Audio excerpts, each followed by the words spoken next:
Bonjour Salim Gernit, Bonjour. bienvenue sur UO Web TV. Merci Vous êtes le beaucoup. fondateur et directeur général de la société Clévy, basée à Paris, spécialiste des technologies conversationnelles. Exactement. Vous avez mis au point un logiciel RH appelé Eva, basé sur l'intelligence artificielle et qui permet de répondre automatiquement aux sollicitations internes des collaborateurs. C'est un véritable Siri pour entreprise.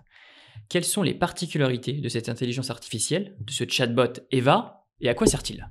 Alors, donc Eva pour Employee Virtual Assistant, du coup, donc l'assistant virtuel des collaborateurs, c'est une intelligence artificielle qu'on a développée sur 3 ans, pendant à peu près 3 ans, qui a appris d'ailleurs sur 3 ans de données, et qui a vocation, comme vous le dites, à répondre automatiquement aux questions RH des collaborateurs en entreprise.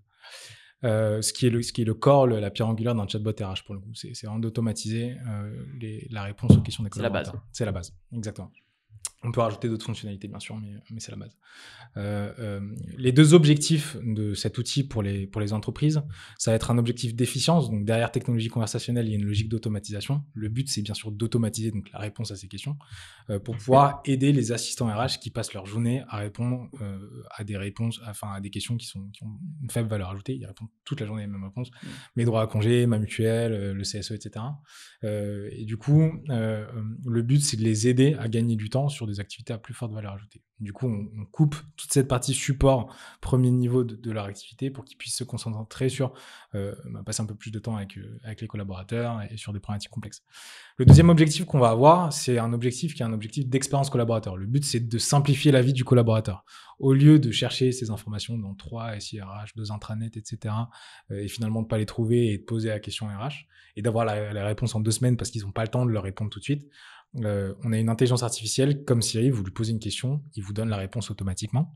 C'est instantané. C'est instantané, c'est 24 heures sur 24, 7 jours sur 7. On a des clients chez lesquels on a beaucoup de questions qui sont aussi posées la nuit parce qu'ils ont des personnes qui travaillent la nuit, des cols bleus qui travaillent la nuit, sur les week-ends, etc. Et pour vous donner des petits aperçus de chiffres pour que vous vous rendiez compte, un de nos clients SNCF, 15 à 20 000 questions automatisées par mois avec un score de performance qui va jusqu'à 95%. C'est des chiffres qui sont énormes aujourd'hui. Et donc un gain de temps tant pour les RH que pour les collaborateurs. Exactement. Et aujourd'hui, quel type d'entreprise peut avoir besoin de votre logiciel? Toute entreprise qui a des employés. Privé comme public. Privé comme public. Aujourd'hui, vous demandez à n'importe quelle entreprise qui a des employés à sa RH, si elle ne considère pas qu'elle passe trop de temps à répondre toujours les mêmes réponses à toujours la même question, vous allez voir que 90% des organisations vont vous répondre. Nos clients, c'est en même temps, on a à peu près 50% public, 50% privé. Ça va être majoritairement du CAC 40 pour le coup, mais on a aussi des ministères, des collectivités, etc. Et pour pouvoir créer ce Siri, vous avez mis au point une nouvelle technologie, un langage de programmation dédié aux interactions conversationnelles entre les hommes et les machines. Un programme riche et complexe. Expliquez-nous. C'est un peu donc je ne vais pas rentrer trop dans les détails parce que c'est assez technique, mais c'est un peu la grosse innovation et la grosse découverte de mon entreprise, pour le coup. C'est ce langage de programmation, ces systèmes. Donc chatbot, on en parle depuis longtemps, hein, c'est pas nouveau.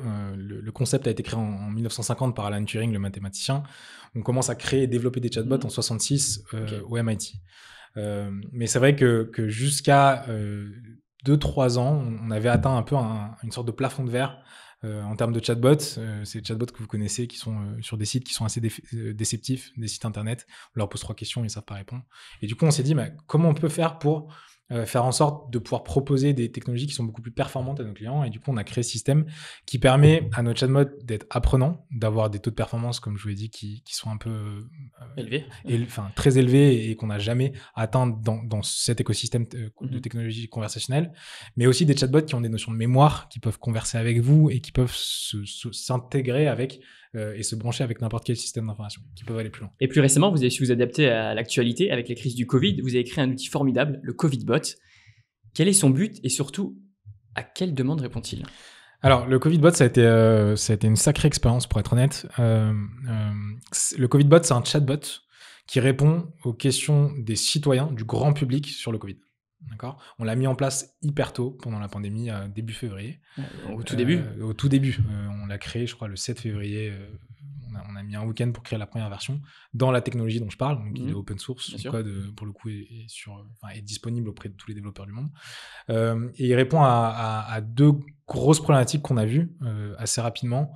Au début du Covid, il y avait énormément de fake news. Donc, personne savait vraiment que croire ou pas croire sur le déploiement de la pandémie. Et le deuxième objectif qu'on a vu, la deuxième problématique qu'on a vu assez tôt, c'était l'engorgement du 15 et des services d'urgence.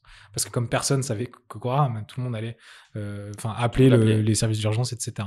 Et du coup, on s'est dit que nous, en tant qu'entrepreneurs de la tech, on avait une responsabilité sociale et sociétale qui était... on avait des ressources et du coup, on avait une responsabilité de les utiliser au service du bien commun. Et du coup, on a mis 80% de nos effectifs pendant 2 mois, ce qui, pour le coup, est un investissement assez important sur le développement de ce Covid-Bot qui a eu un énorme succès. Pour vous donner quelques chiffres, 400 000 utilisateurs dans le monde.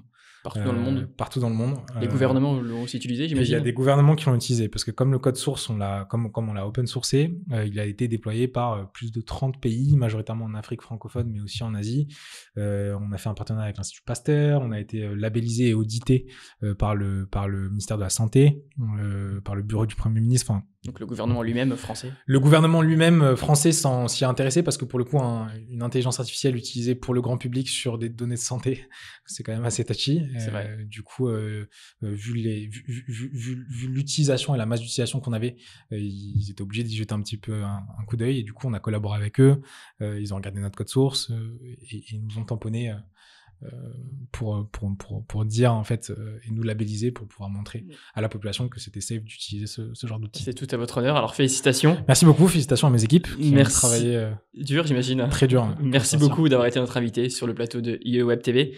Pour retrouver ces informations sur les services de votre société Clevy, il y a un site internet, c'est clevy.io, clevy.io. Merci encore, Sim Gernit. Merci à bientôt. Beaucoup. Au revoir.